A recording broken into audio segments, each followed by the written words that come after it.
사도신경으로 신앙고백 하나님께 드리시겠습니다. 나는 전능하신 아버지 하나님, 천지의 창조주를 믿습니다. 나는 그의 유일하신 아들 우리 주 예수 그리스도를 믿습니다. 그는 성령으로 잉태되어 동정녀 마리아에게서 나시고 본디어 빌라도에게 고난을 받아 십자가에 못 박혀 죽으시고 장사된 지 사흘 만에 죽은 자 가운데서 다시 살아나셨으며 하늘에 오르시어 전능하신 아버지 하나님 우편에 앉아 계시다가 거기로부터 살아있는 자와 죽은 자를 심판하러 오십니다.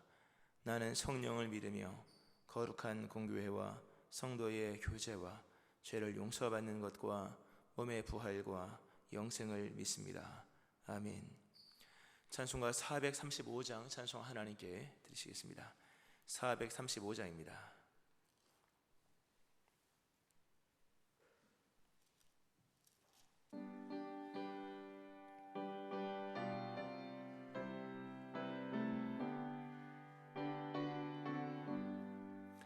나의 영원하신 기업 생명보다 귀하다.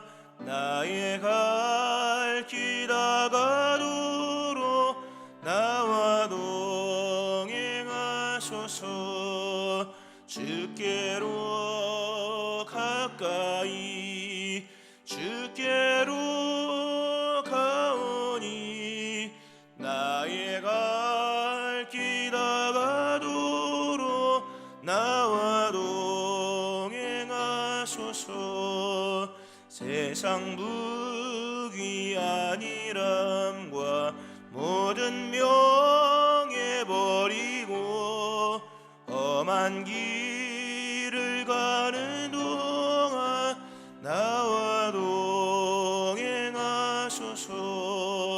주께로 가까이 주께로 가오니 나의 갈 길 다가도록 나와 동행하소서.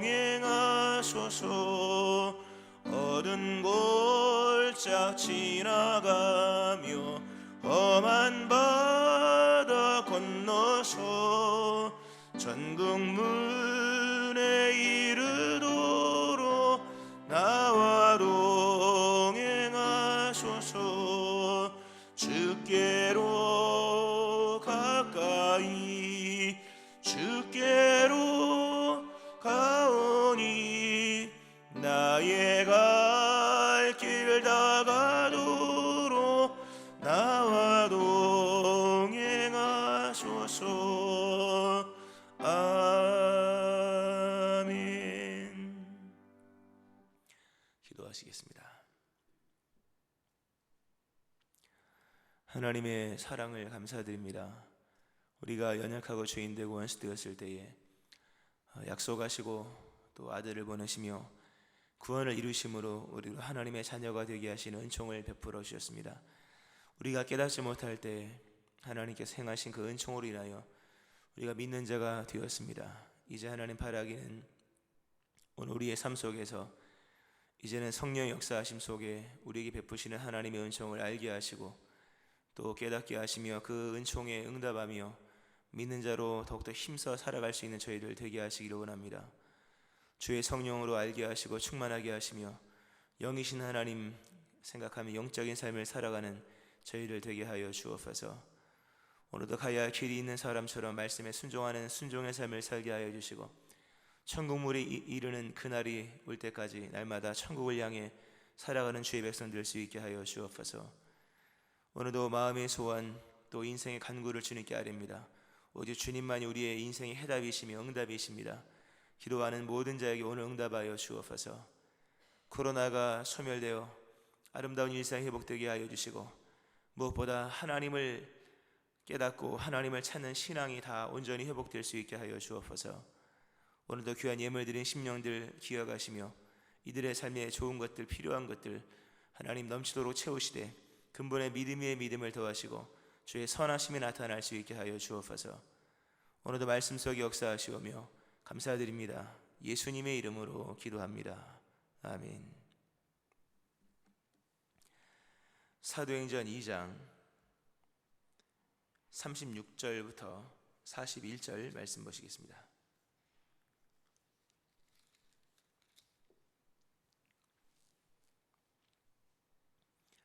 사도행전 2장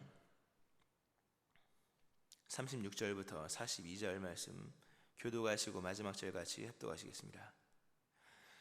그런즉 이스라엘 온 집은 확실히 알지니 너희가 십자가에 못 박은 이 예수를 하나님이 주와 그리스도가 되게 하셨느니라 하니라.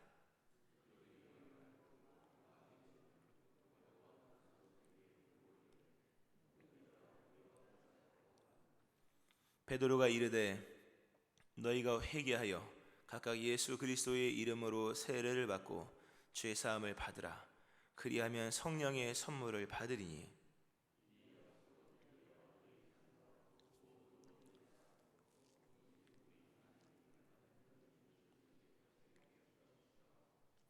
또 여러 말로 확증하며 권하여 이르되 너희가 이 패역한 세대에서 구원을 받으라 하니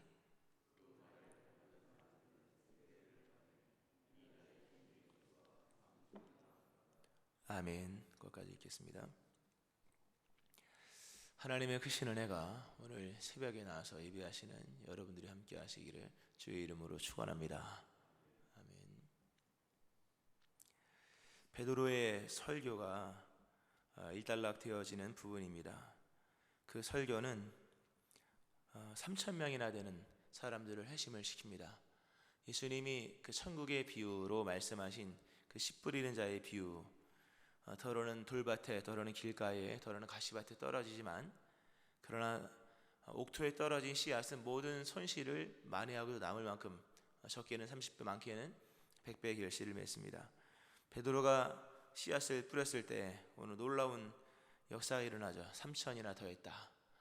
이 부분은 나중에 이제 보겠습니다만 참 많은 믿음의 사람들, 그러니까 첫 번째 설교를 통해서 수많은 사람들이 실제로 주님께 돌아오는 역사가 일어납니다.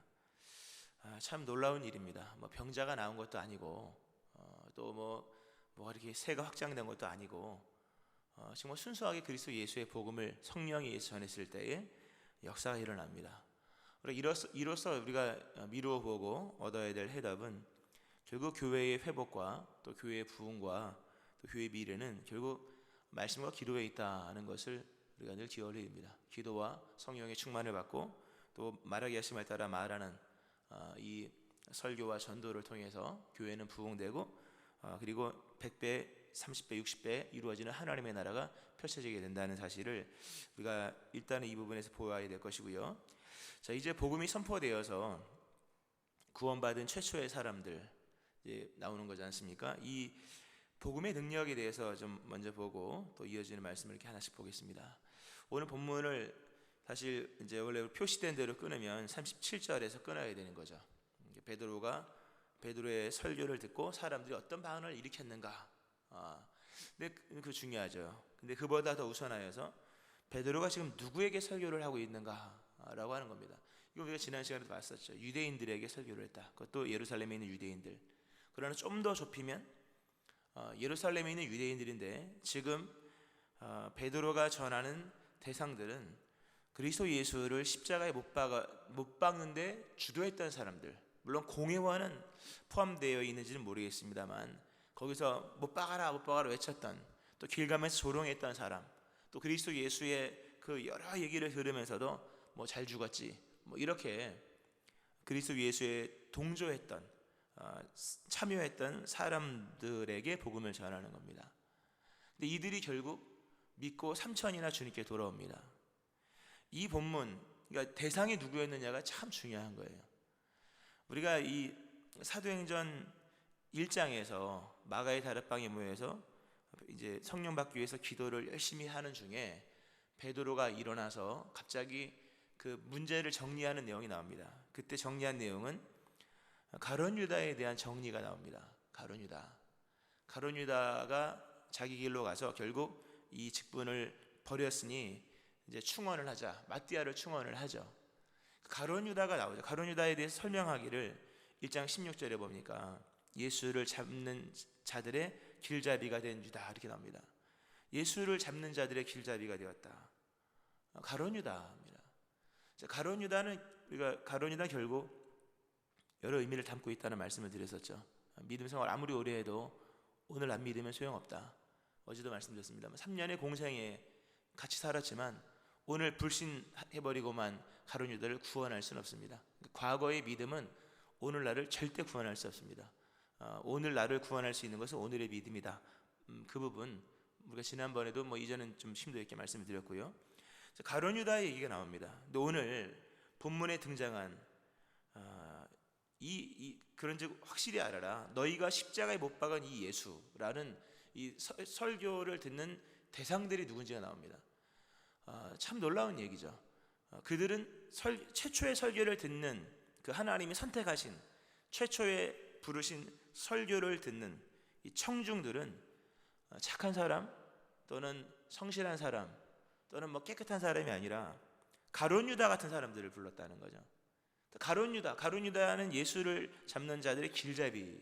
그러면 그 길잡이가 있으면 그 길을 따라오는 수많은 그 길을 가는 사람들, 바로 본문의 사람들인 거예요. 예수를 파는 자들의 길잡이를 따라갔던 이 수많은 이 동조한 무리들, 이게 다 가룟 유다예요. 여기 믿은 3천이나 더했다. 이 3천 명들은 3천의 가룟 유다 같은 사람들인 거예요. 근데 하나님은 이 대단한 복음이죠. 위대한 복음이요. 위대한 복음의 힘입니다. 최초의 설교 때 한 명이라도 등록을 해야 되잖아요. 베드로가 성령 받고 설교했는데 한 명도 등록을 안 하면 얼마나 창피한 일입니까? 근데 하나님은 한 명을 등록시키려면 어린아이 전도하고 쉬운 사람 전도하는 것이 일반적일 수 있겠지만, 하나님은 성령 아래서 정말 죄악의 중심부를 그냥 치고 나가십니다. 3천의 가룟 유다 같은 사람들, 예수를 팔아서 십자가에 못 박아 죽인 그 당사자들 앞에서 설교를 하게 하십니다. 거기서 이 복음을 듣고 3천이나 주님께 돌아오는 거예요. 이건 앞으로 복음이 전해지는 곳에 일어날 승리가 어떠한지를 이미 그냥 단적으로 보여주는, 이미 끝난 거예요. 게임은 끝난 겁니다.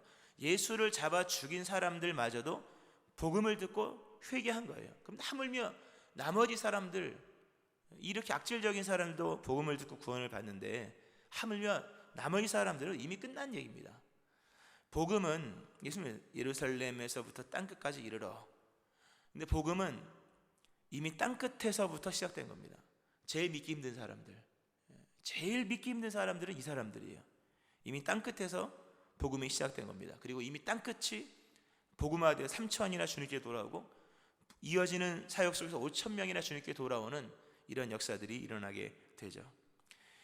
성령으로 말미암은 그리스도 예수의 복음, 또 그리스도 예수의 복음 증거는 어떠한 땅끝에 있는 사람들마저도, 어떠한 죄악을 행하는 사람들마저도 다 그리스도 예수의 사람으로 복음화시키는 능력이라고 하는 겁니다. 그러니까 이 본문에 회개했다 이런 내용 등등, 정말 오늘 본문은 진짜 며칠이 아니라 정말 볼 때까지 봐야 될 본문인데, 이 놀라운 일이 누구의 대상을 통해 누구의 대상이냐? 가룟 유다 같은 사람들이라는 거죠.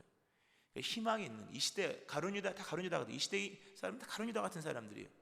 이 시대 모든 사람들은 다 반기독교적인 사람들이 많고, 어떤 때 그런 생각이 들더라고요. 믿을 사람 다 믿은 것 같아요, 진짜. 이렇게 보면 믿을 사람은 다 믿은 것 같아요. 물론 이건 잘못된 얘기지만 그 정도로 완악한 시대입니다. 그러나 여전히 성령 아래 기도와 말씀으로서 전파되는 복음은 능히 그 사람들마저도 주님께 돌아오는 역사를 일으킨다라고 하는 거죠. 언제나 희망이 있다는 거죠. 성령, 기도하는 교회와 살아있는 말씀, 성령이 말하기 시작하면 따라 말하고 날마다 기도로 이어나가는 교회는 이 시대에 정말 믿을 것 다 믿은 것 같은 이런 시대일 속에서도 끊임없는 많은 영혼들을 구원할 수 있다는 거죠. 우리 교회가, 우리 모든 성도님들이 그런 복음의 전달자들 되어지기를 바랍니다. 그런 부분이 이제 얼마나 복음이 위대한가, 얼마나 복음이 힘이 대단한가, 하나님의 전면전이 시작된 거죠. 굉장한 힘이 있는 말씀이죠. 희망이 느껴지죠. 자, 이렇게 복음을 전했습니다. 복음을 전했을 때 돌아오죠. 사람들이 돌아옵니다. 참 감사한 것은 이렇게 전했을 때 그 말을 받은 사람들이 세례를 받아 이날에 신도의 수가 3천이나 됐다. 이렇게 바로 그냥 결론으로 나갈 수 있잖아요. 베드로가 이렇게 전했을 때 이 말을 받은 사람이 3천이다.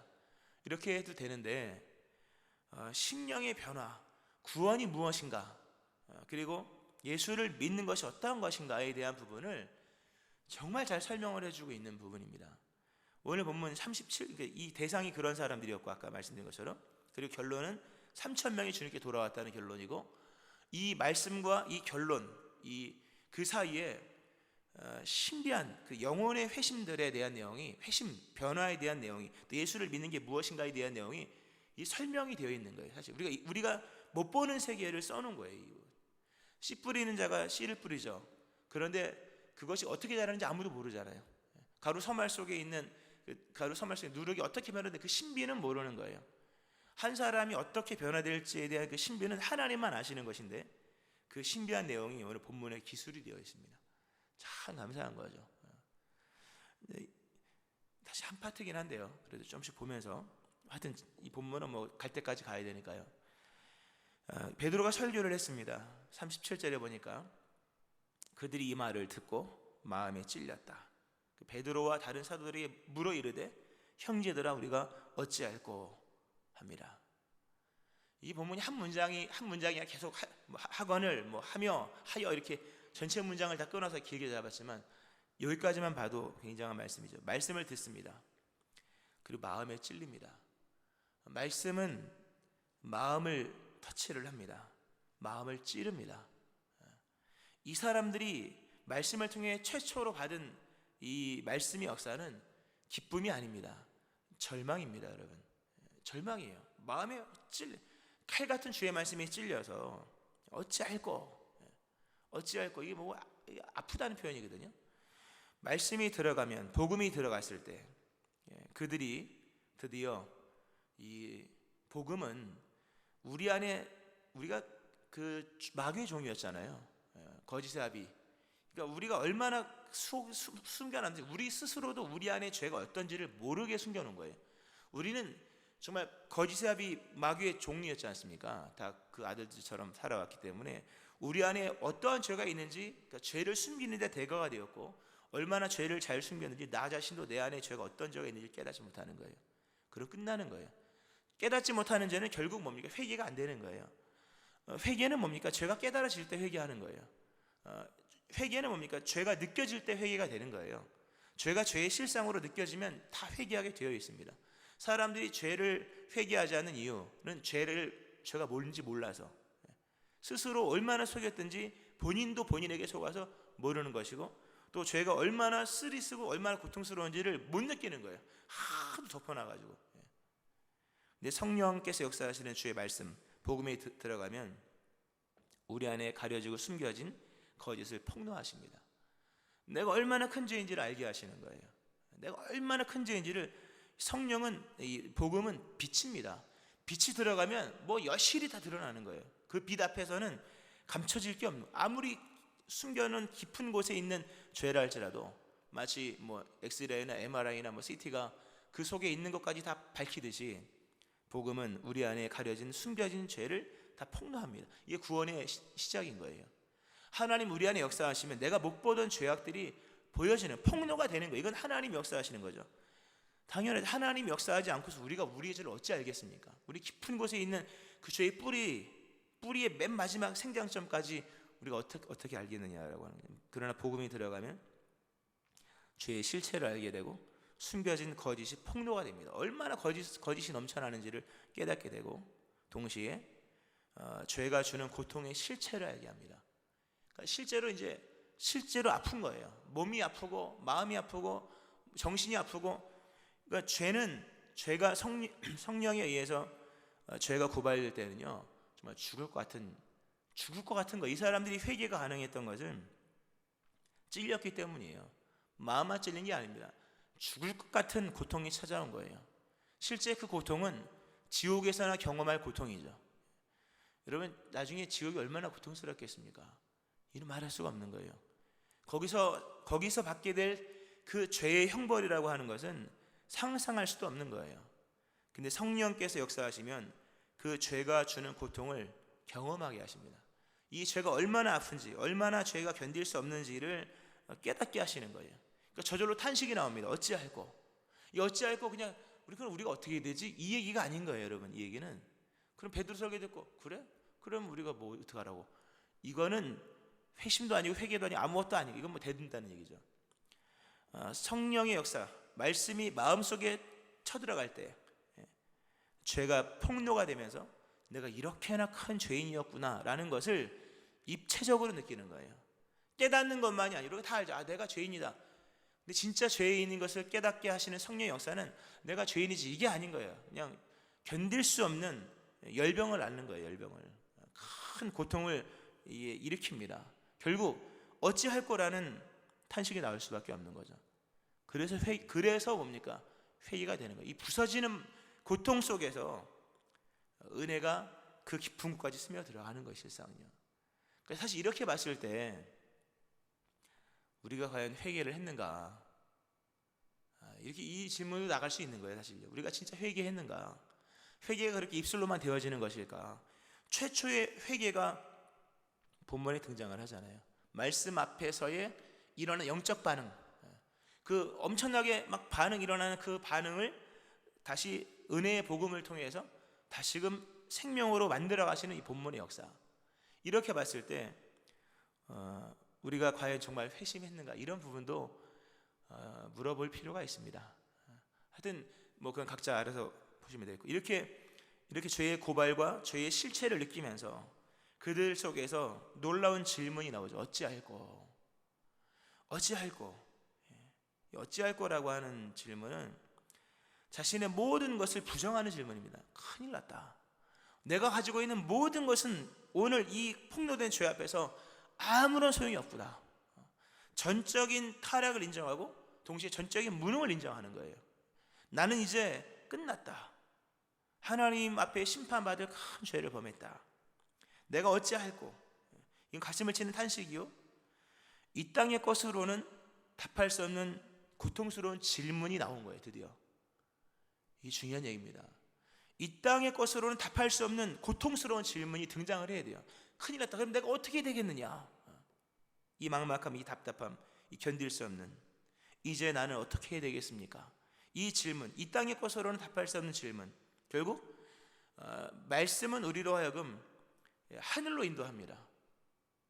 이 문제를 어떻게 풀어갈 것인가? 이 고민이 생겨지면 저절로 다 교회에 오게 되어 있어요. 왜냐하면 세상에 이 답이 없거든요. 우리가 왜 이 새벽에 피곤한 잠을 깨워가지고 교회로 옵니까? 세상에서 답할 수 없는 질문이 우리 안에 있기 때문인 거예요. 이건 믿음이에요. 이건 믿음이, 이건 성령의 역사입니다. 어찌할꼬? 이 질문에 대한 답이 땅에 없다는 것을 알고 눈을 들어 하늘을 쳐다보는 겁니다. 하늘을 쳐다보면서 하나님만이 이 고통스러운 질문에 대한 답을 주실 수 있습니다 라는 거예요.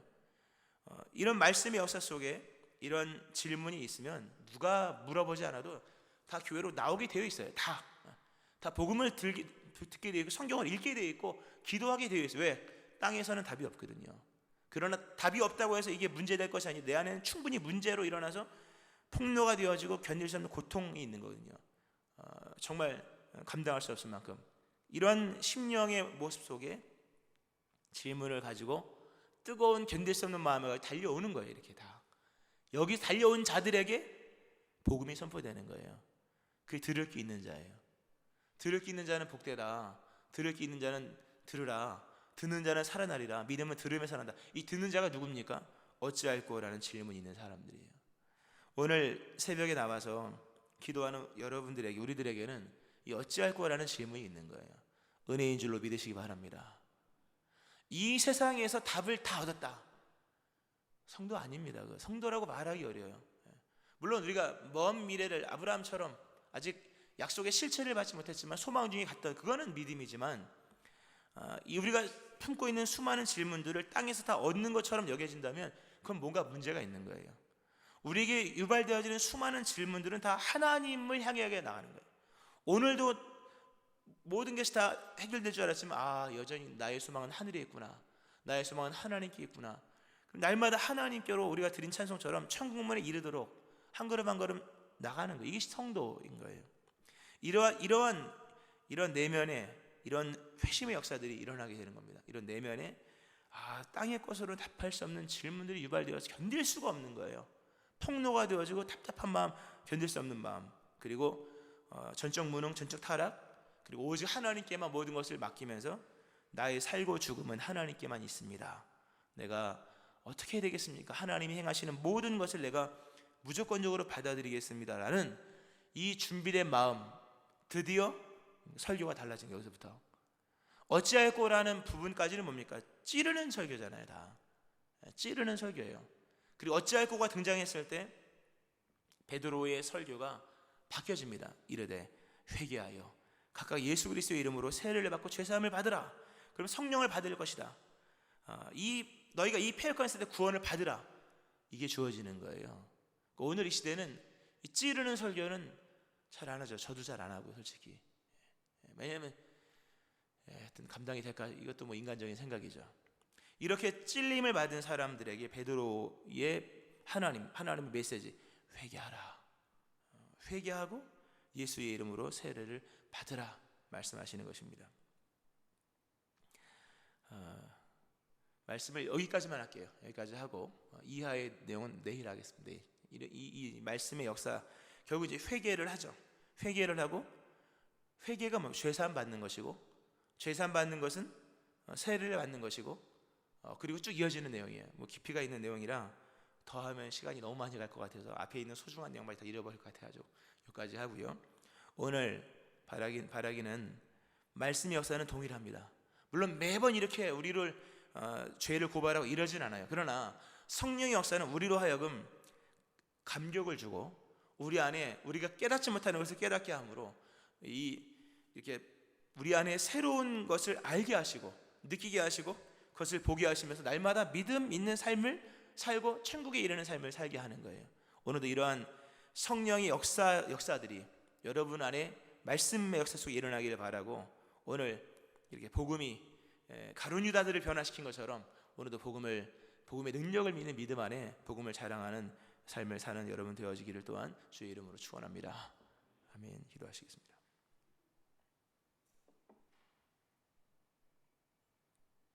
하나님 아버지, 복음이 얼마나 위대한지, 하나님의 그 성령의 말하게 하심을 따라 말하는 그 최초의 설교의 대상들이 그 수많은 가룟 유다 집단이었었던 것을 봅니다. 하나님, 그럼에도 그들을 변화시켜 구원에 이르게 하시는 놀라운 하나님의 승리를 봅니다. 실로 복음은 모든 믿는 자에게 구원을 주시는 하나님의 능력이며 하나님의 승리인 것을 고백합니다. 시대가 암울하고 믿을 사람 다 믿은 것처럼 여겨지는 이런 암울한 시대일지라도 여전히 복음은 생명을 살리고 또 복음은 여전히 승리를 일으키는 것인데, 우리가 복음으로 다시금 일어나고 승리하는 성도와 교회가 되게 하시기를 원합니다. 기도와 말씀 속에 하나님, 우리는 여전히 승리할 수 있음을 말씀하시는 주여, 이러한 교회 되게 하여 주옵소서. 특별히 하나님, 말씀이 들어갔을 때, 심령 깊은 곳으로 들어갔을 때 우리의 죄를 폭로하며 우리가 느끼지 못하는 죄의 고통을 느끼게 하므로 우리 안에 땅에서는 답할 수 없는 그런 고통과 질문들이 나오므로 우리가 결국 하나님께로 나올 수밖에 없는 이 역사를 봅니다. 이런 회심의 역사들, 인도하심의 영적인 이런 신비의 역사들이 오늘 우리 가운데 있게 하심으로 오늘도 우리가 성령의 이끌리심을 받아 주님께로 달려나왔사오니 내일도 또 우리 일평생도 그러할 수 있게 하셔서 날마다 주님께로 나아가는 자들 될 수 있게 하여 주옵소서. 오늘도 성령의 역사 속에 우리 안에 하나님의 놀라운 감격과 하나님의 충만한 지식과 지혜가 있기를 소망하며 예수님의 이름으로 기도합니다. 아멘. 151장 찬송 하나님께 드리시겠습니다. 151장입니다.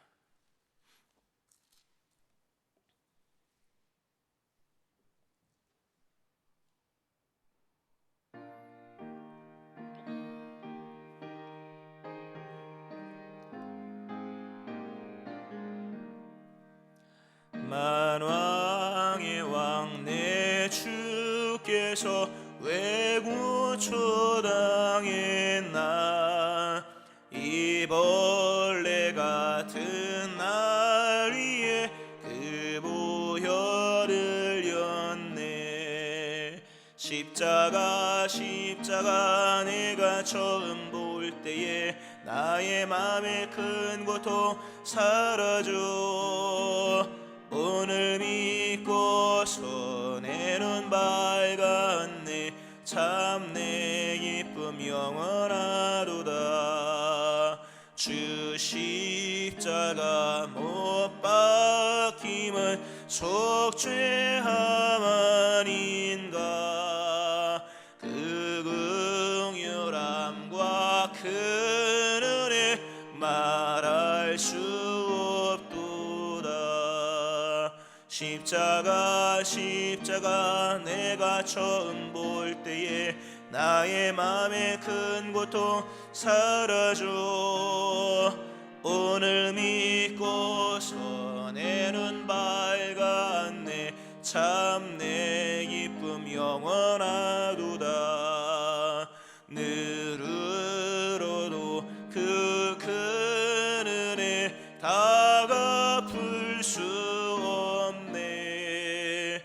나 주님께 몸 바쳐서 주의 이름 쓰리. 십자가 내가 처음 볼 때에 나의 맘의 큰 고통 사라져. 오늘 믿고서 내 눈 밝았네. 참 내 기쁨 영원하도다. 오늘 말씀 기억하면서 예수 그리스도의 십자가의 복음은 믿는 모든 사람을 살립니다. 오늘도 이 믿음 충만하기를, 이 성령의 역사가 우리 안에 일어나기를, 또 이러한 교회 되어지기를 위해 기도하시고, 코로나의 소멸을 위해서 이제는 우리들이 기도할 차례가 되었는데 위해서 기도하셔서 하나님 소멸시켜달라고 간구하시고, 또 여러분의 기도 제목 새로운 교회 새로운 심령 기억하면서 주의 세 번 부르짖고 함께 통성으로 기도하시겠습니다. 주여 주여 주여